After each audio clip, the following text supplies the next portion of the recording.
Hello friends, पिछली बची हुई वीडियो को छोड़ के आज हम उससे आगे का स्टेप बनाने आ गए हैं और आगे हैं आज हम कौन से सेंटर से नित्या? एनएमएस कंप्यूटर सेंटर से। ठीक है, तो नित्या ने जैसा कि आपको बता दिया है, हम एनएमएस कंप्यूटर सेंटर से अगली अपनी नेक्स्ट वीडियो को लेके आए हैं, हार्डवेयर की पार्ट 2 वीडियो। इसमें हम डिस्कस करेंगे इससे पहले की जो पार्ट है प्रोसेसर से, वो हम पहली वीडियो में डिस्कस कर चुके हैं। और अब जो इस वीडियो में डिस्कस करने वाले हैं, हम हार्डवेयर के उन पार्टों के बारे में डिस्कस करने वाले हैं जो अधिकतर सीपीयू में यूज होते हैं और जिनका सबसे ज़्यादा प्रयोग होता है। जैसे कि नंबर 1 पे आ रहा है हमारा प्रोसेसर। यस। ठीक है, तो प्रोसेसर के साथ हम जैसे कि आगे बढ़ते हैं, फिलहाल पहले ये समझते हैं कि प्रोसेसर क्या चीज़ है, किस चीज़ का नाम है प्रोसेसर। ठीक है, तो यहाँ पे हम क्या करते हैं, प्रोसेसर हमने यहाँ पे खोल रखा है। इसमें क्या होता है, देखिए ये होता तो छोटा सा है। जब ये पहली बात तो ये मदरबोर्ड पे लगता है, कनेक्ट होके चलता है। दूसरी चीज़, इसी को हम सीपीयू बोलते हैं। नंबर तीसरी चीज़, ये कंप्यूटर का मस्तिष्क यानी कंप्यूटर का दिमाग इसको बोला जाता है। ठीक, तो अब क्या है, इसके अंदर सबसे पहले जब हम कोई भी डेटा कंप्यूटर को देते हैं, हम कोई भी डेटा कंप्यूटर को देते हैं तो हम किस लैंग्वेज में देंगे? अपनी लैंग्वेज में देंगे। हमारी लैंग्वेज कुछ भी हो सकती है, जैसे हिंदी, इंग्लिश, गढ़वाली, और आपका कोई भी एक लैंग्वेज हो, हमारी कोई ना कोई तो लैंग्वेज होगी। ठीक है, हमने अपनी लैंग्वेज में डेटा सिस्टम को दिया। सिस्टम ये क्या करेगा, सिस्टम हमारी भाषा को नहीं समझता, यानी कंप्यूटर हमारी भाषा को नहीं समझता। जब हमारी अपनी अपनी भाषा है तो कंप्यूटर की भी अपनी कोई भाषा होगी। ठीक है, तो कंप्यूटर की भाषा है मशीनी भाषा, जिसको हम बोलते हैं बाइनरी भाषा। तो बाइनरी भाषा जो होती है वो 0 और 1 से लिखी जाती है। जैसे हमारी इंग्लिश में 26 अल्फ़ाबेटेड होते हैं, ABCD। इसी प्रकार से बाइनरी भाषा में सिर्फ दो ही न्यूमेरिकल वैल्यू होती हैं, 0 और 1। ठीक है, तो अब ये क्या काम करता है, ये सबसे पहले तो हमारी दी हुई भाषा को अपनी भाषा में कन्वर्ट करता है, यानी कि बाइनरी भाषा में 0 और 1 के रूप में। उसके बाद क्या करता है, उसका सॉल्यूशन करता है। जो भी हमने क्वेश्चन किया है या कोई भी आंसर, उसका आंसर देता है अपनी भाषा में, यानी कि बाइनरी भाषा में। अब बाइनरी भाषा में हमको देगा तो हमारी तो समझ में नहीं आएगा, तो बाइनरी भाषा को तुरंत ये चेंज करेगा हमारी भाषा में, जिस भी भाषा में हमने दिया है, और हमको उसका सॉल्यूशन देगा। तो ठीक है, कितना मेन काम कर रहा है ये प्रोसेसर, पहले तुरंत के तुरंत हमारी भाषा को कैच कर रहा है, उसके बाद उसको चेंज कर रहा है, उसके बाद उसका रेजुलेशन कर रहा है, और उसके बाद उसको वापस हमारी भाषा में चेंज कर रहा है और हमको प्रोवाइड कर रहा है। ठीक है, क्या कर रहा है नित्या? प्रोवाइड कर रहा है। ठीक है, तो समझ में आया नित्या इस प्रोसेसर का क्या काम है? और सबसे बड़ी बात, ये मदरबोर्ड से कनेक्ट होके चलता है। ठीक, अच्छा ये गर्म हो जाएगा तो इसके लिए हम क्या लगाते हैं? Cooling fan. ठीक है, इसके लिए हम कूलिंग फैन लगाते हैं अगर ये हीट होता है तो। ठीक है, अगर ज़्यादा हीट होता है, ज़्यादा प्रेशर वाला काम है, जैसे हम वीडियोग्राफी वगैरह करते हैं, कोई और चीज़ करते हैं, तो उसके लिए हम क्या लगाते हैं? Liquid cooler. उसके लिए हम नित्य लिक्विड कूलर लगाते हैं। क्या लगाते हैं नित्या? Liquid cooler. ठीक है नित्या, तुमने कुछ खाया नहीं है क्या? रात मूली नहीं खाई क्या तुमने? तुम्हें खानी चाहिए थी, पता है आवाज़ बहुत तेज आती है आपकी, आज आवाज़ थोड़ी स्लो आ रही है। ठीक है, कोई बात नहीं, ये नित्य का हमारा प्राइवेट डिस्कस था, प्लीज़ इस पे ध्यान ना दें। ठीक है, हम आगे बढ़ते हैं। नेक्स्ट हमारा क्या आने वाला है, देखते नित्य क्या आएगा, लगता है ओके, प्रोसेसर की बैक साइड। इसके बारे में भी समझाना पड़ेगा क्या नित्य? चलो समझा देते हैं तो। ठीक है, ये प्रोसेसर के बहुत सारे छोटे छोटे पॉइंट होते हैं जिनमें कनेक्टिविटी एक से दूसरे की तरफ जाती है।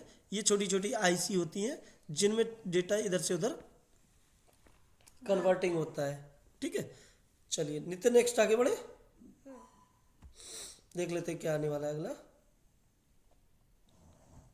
ओके, देखिए नित्य यहाँ पे क्या दिख रहा है, यहाँ पे दिख रहा है मदरबोर्ड से प्रोसेसर कनेक्ट होता हुआ। ठीक है, तो वो तो हम बता चुके हैं, मदरबोर्ड से कनेक्ट होके चलता है। दूसरी चीज, ये चम्मच से क्या लगा रहा है, क्या लगता है नित्या? स्मेल लग रहा है। ऐसा लग रहा है ना जैसे हम पेस्टी वेस्टी खाने जा रहे हैं, वो चम्मच से रबड़ से बटर मार रहा हो उस पर, है ना? ये बटर नहीं है नित्या, ये है थर्मल पेस्ट। क्या? Thermal paste. जब हम इसके ऊपर अपना ये फैन लगाते हैं, जो कूलिंग फैन होता है, ये उसके चिपका लेता है ताकि वो उससे दूर ना जाए और कूलिंग प्रॉपर पास में नज़दीक में देता रहे। समझ गए? इसलिए उसको चिपकाने के लिए हम क्या करते हैं, थर्मल पेस्ट लगाते हैं। लेकिन थर्मल पेस्ट लगाने से पहले हम एक चीज़ भूल गए नित्या, पता है क्या? क्या? बताते हैं। प्रोसेसर कितने प्रकार के होते हैं? प्रोसेसर अनेक प्रकार के होते हैं, और जो प्रोसेसर होते हैं उनके अंदर सबसे स्टार्टिंग प्रोसेसर जो आता है, पहले जो बनता है वो कौन सा बनता है? P1। ठीक है, फिर उसके बाद बनता है आपका P2, फिर उसके बाद 3 नंबर पे आता है P3, फिर आता है P4। ठीक है नित्या, इसी के साथ आपका आता है, P5। नहीं नहीं नहीं नहीं, डुअल कोर। फिर कौन सा आता है आपका? Dual core, DUALCORE। ठीक है नित्या, फिर इसके बाद कौन सा प्रोसेसर आया? फिर इसके बाद आया आपका कोर 2 DU, कोर 2 DU। ठीक है, इसके बाद कौन सा प्रोसेसर आया फिर आपका? फिर आया i3 नित्या। फिर इसके बाद कौन सा आया? i5। फिर कौन सा आया नित्या? i7। I7। फिर कौन सा आया नित्या? I9। i9। फिर कौन सा?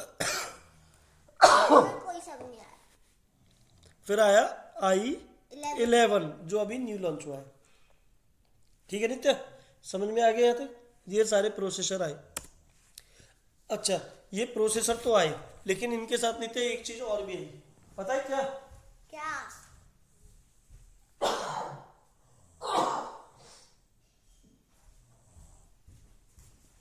इनके साथ एक चीज और भी आई, इनकी जनरेशन आई। जनरेशन पता है कैसे? समय के अनुसार बदलाव जरूरी है, ये तो सभी लोग जानते हैं। ठीक है, और जैसे जैसे हमें नीड बढ़ती गई, आवश्यकता बढ़ती गई, उसी के हिसाब से इसकी जनरेशन भी बढ़ती गई। कैसे? जैसे मान के चलिए एक प्रोसेसर लिया हमने i3 का, ठीक है। अब i3 में सबसे पहले लॉन्च हुआ i3, उसके बाद कौन सा आया फिर? i3 में सेकंड जनरेशन, ठीक। फिर उसके बाद क्या कर दिया? i3 में थर्ड जनरेशन, ठीक। फिर कर दिया फोर्थ जनरेशन, ठीक नित्य। फिर उसके बाद कौन सा कर दिया? फिर कर दिया इन्होंने फिफ्थ, फिर 6, फिर 7, फिर 8,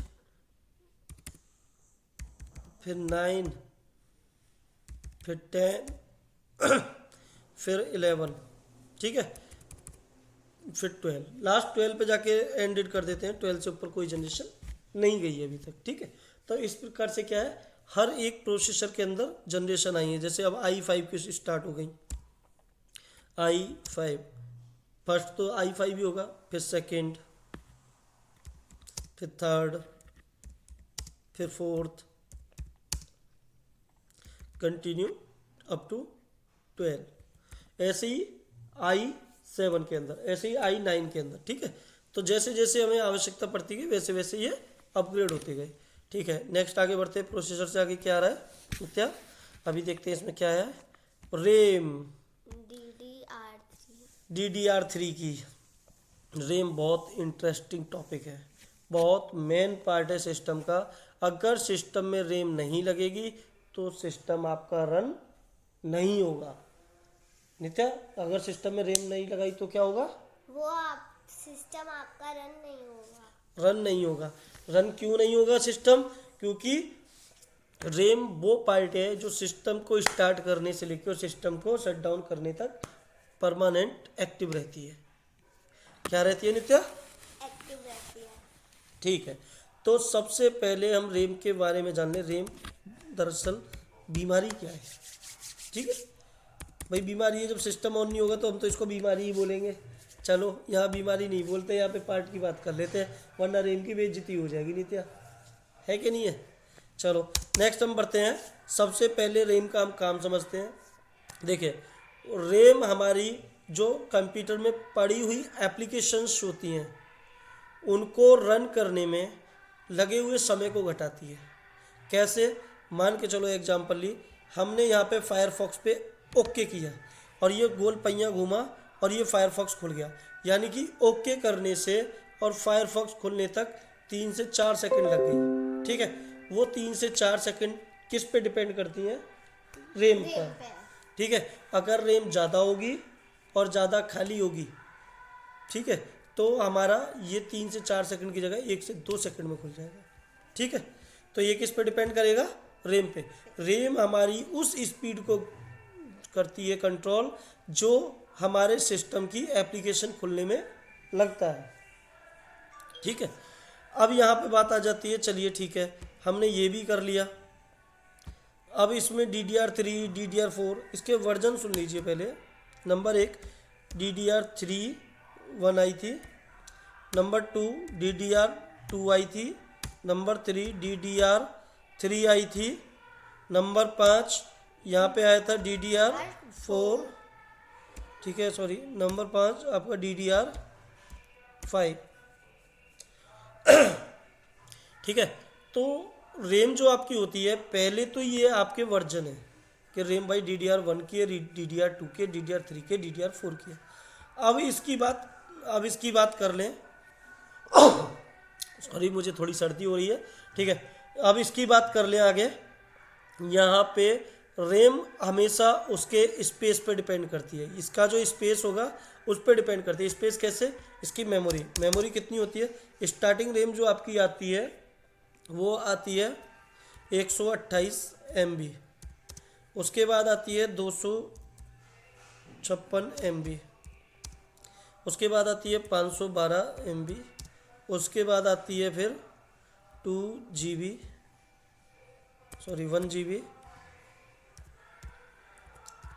उसके बाद आती है फिर 2 GB, उसके बाद आती है फिर 4 GB,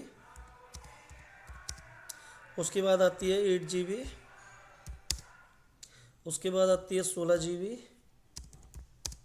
उसके बाद आती है 32 GB। ठीक है, ये आपका रेम का स्पेस है।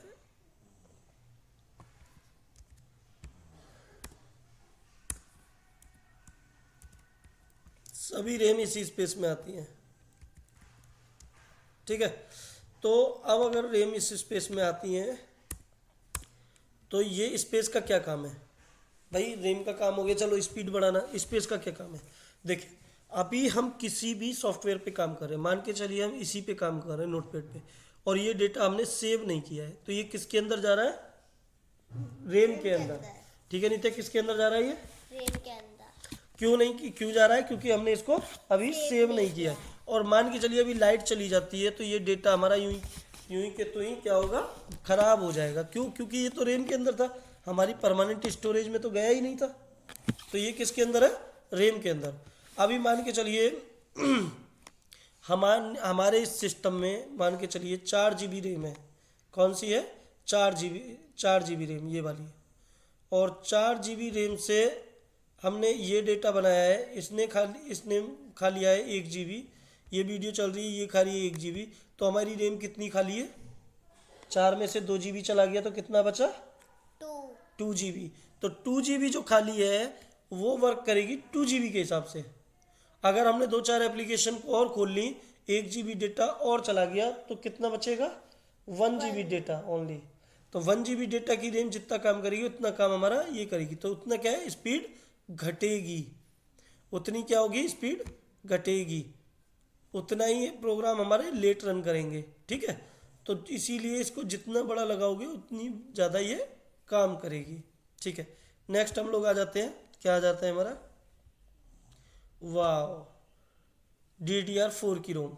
DDR4 की रेम ऐसी होती है, लुक देख लीजिए यहाँ पे। ठीक है, नेक्स्ट हम लोग आ जाते हैं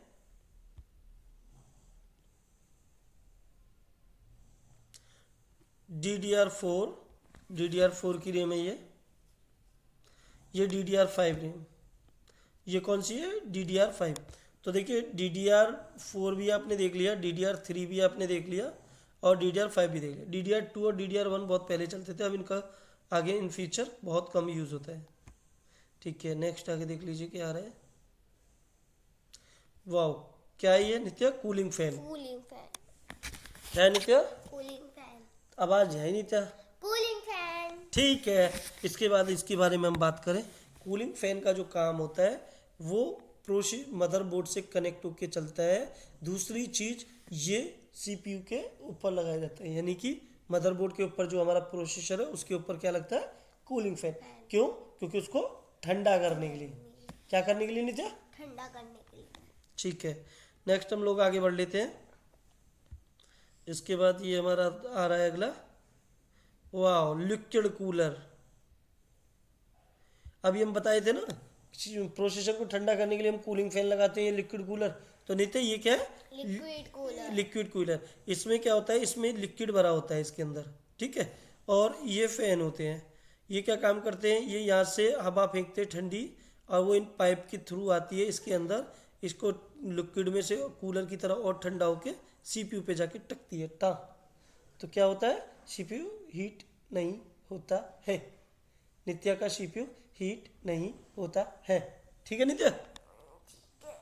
नेक्स्ट हम लोग आगे बढ़ लेते हैं। अगला हमारा क्या आ रहा है टॉपिक? लिक्विड कूलर का ही दूसरा पेपर है ये, फोटो है, ठीक है। एसएसडी। नित्य क्या है अगला पार्ट हमारा? एसएसडी। देखिए एसएसडी क्या चीज़ होती है? आपने सुना है हर चीज़ की कोई ना कोई एक मेमोरी होती है, तो कंप्यूटर की यहाँ पे भी एक मेमोरी है जिसका नाम है एसएसडी या एचएसडी, ठीक है।